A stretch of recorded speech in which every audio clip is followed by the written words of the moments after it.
Wichita Falls. Established on native land with growth driven by the oil boom, our city is home to Shepherd Air Force Base and Midwestern State University. In the heart of North Texas, this city has a small-town feel. Its roots come with a past that is not far behind. Its Friday night lights and Sunday mornings spent in the first pew. Just about everyone knows everyone. The haves, the have-nots, and those who never had a chance. Even travelers from the Oklahoma mountains to the busy Dallas interstate must know of the iconic falls. The misleading replica shadows the landmark that inspired Wichita natives to name our land. Now, its man-made tiers of rushing water flows down into a red and muddy river. To understand this place, you'll need to look much deeper.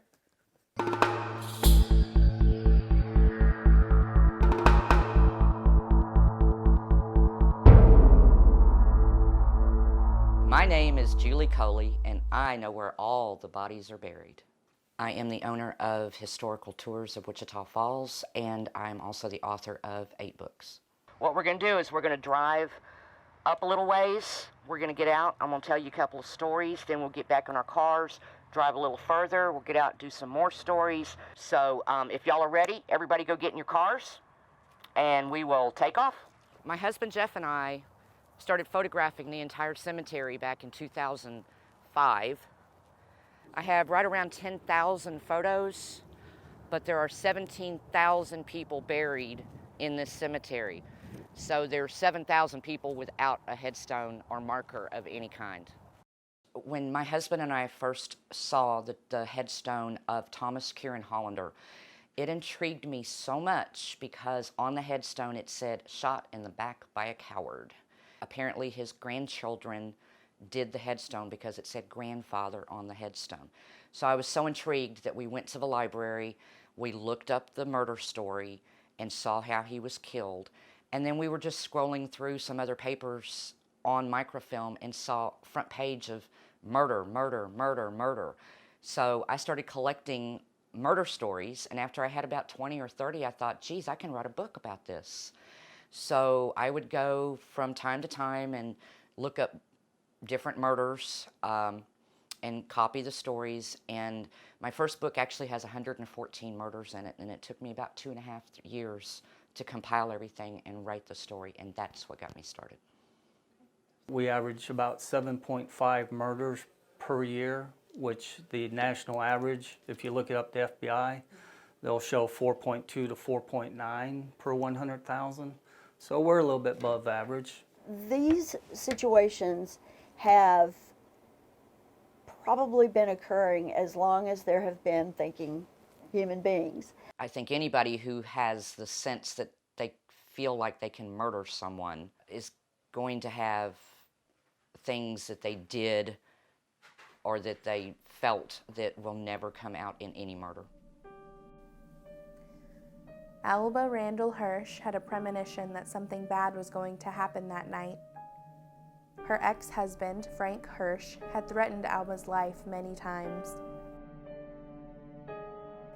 Frank did kill his wife, shot her in the alley as she was being walked home by a friend because she was afraid to walk home alone, thinking that he would come and get her, which he did.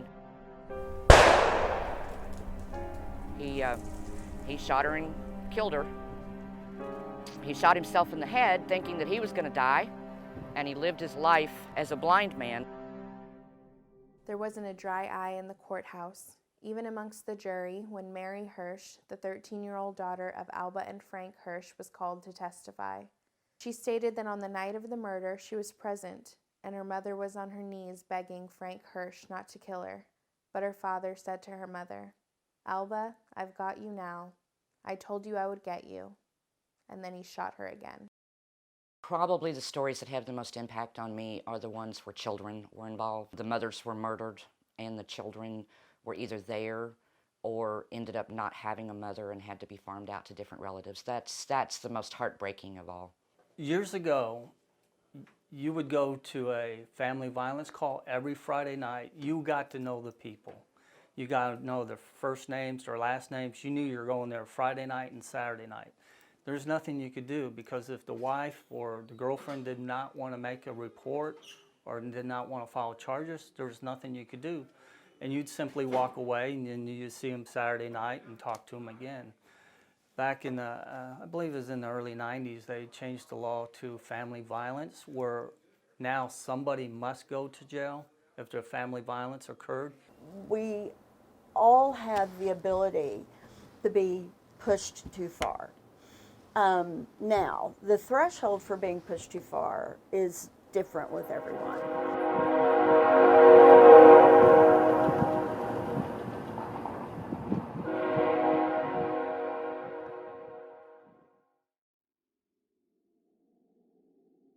Wondered who she was. We've got pictures of her. But my dad would never talk about her. My aunt wouldn't talk about her. And my uncles wouldn't talk about her.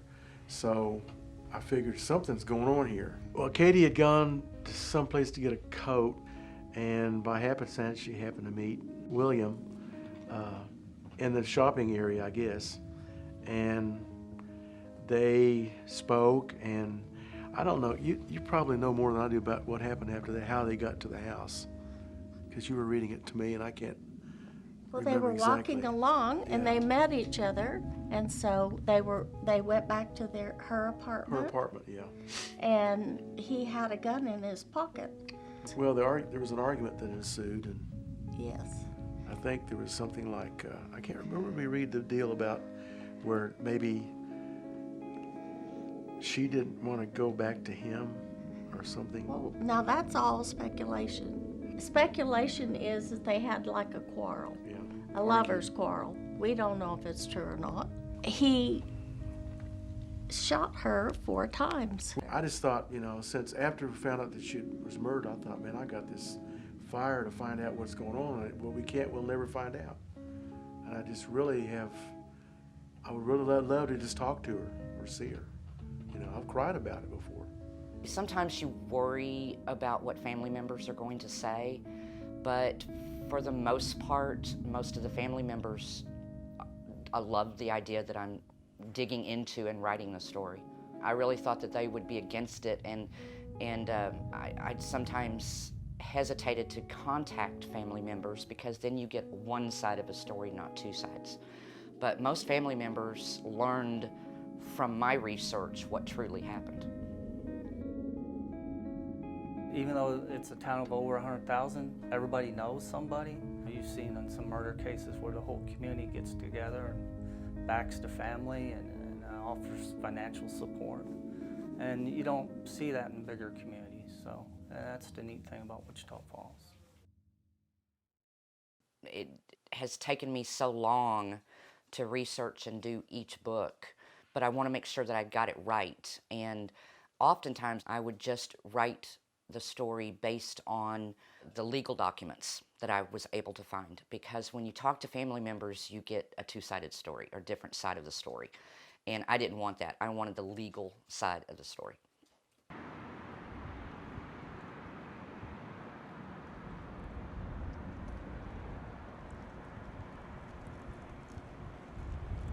The relationship begins, and there's kind of a period of time of adjusting, and there's the little things that tend to start getting on each other's nerves, that kind of thing, which is common in relationships.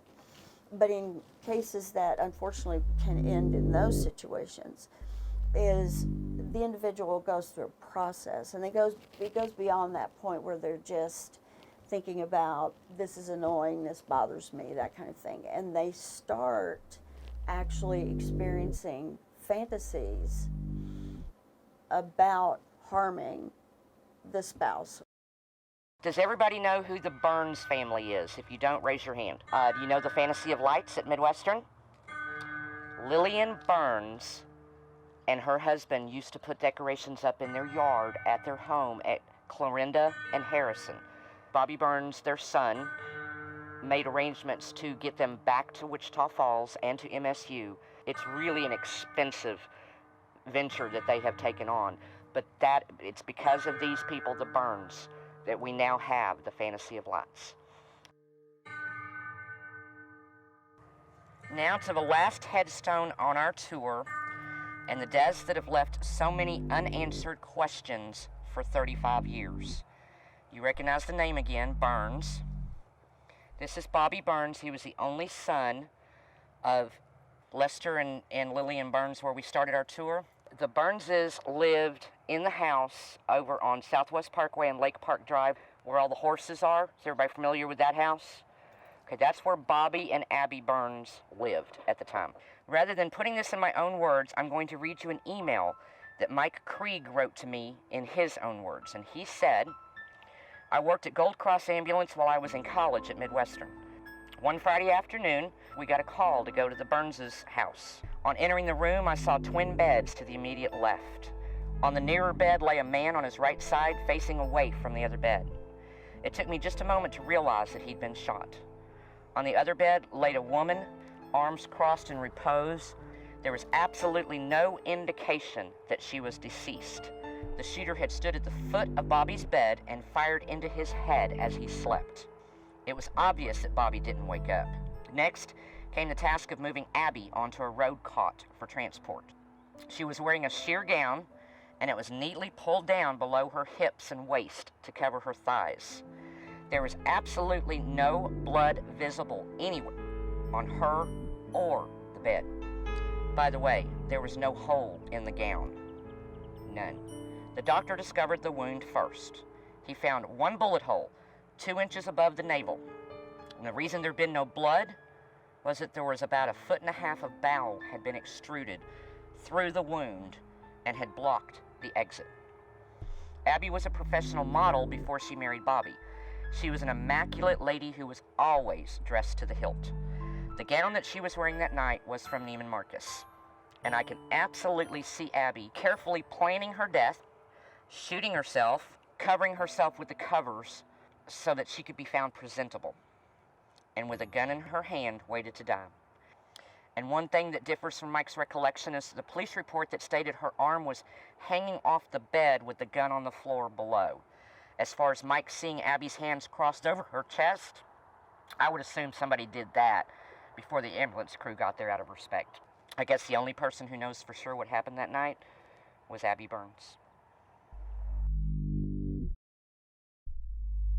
You know, the Burns family were such a wonderful family that I know this tragedy hurt the children deeply, and I can understand how bringing it back up, talking about it, you know, does hurt them deeply.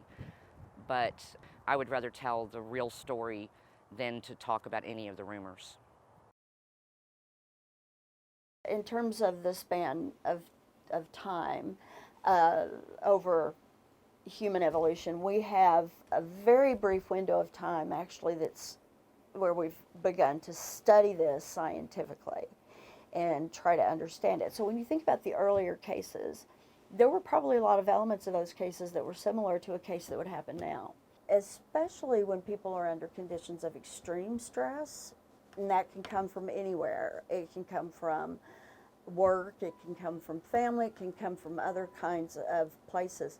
Theoretically, when anybody gets to a point of stress that they cannot think rationally anymore, in other words, their emotional condition under these conditions of stress becomes their primary way of thinking and focusing because they just can't think rationally anymore, then theoretically any of us could come to that point.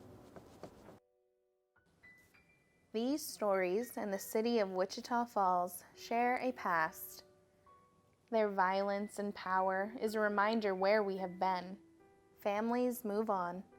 Buildings change. The faces change. Moving forward is inevitable, but beneath the surface, the stories remain. Everything changes and everything stays the same.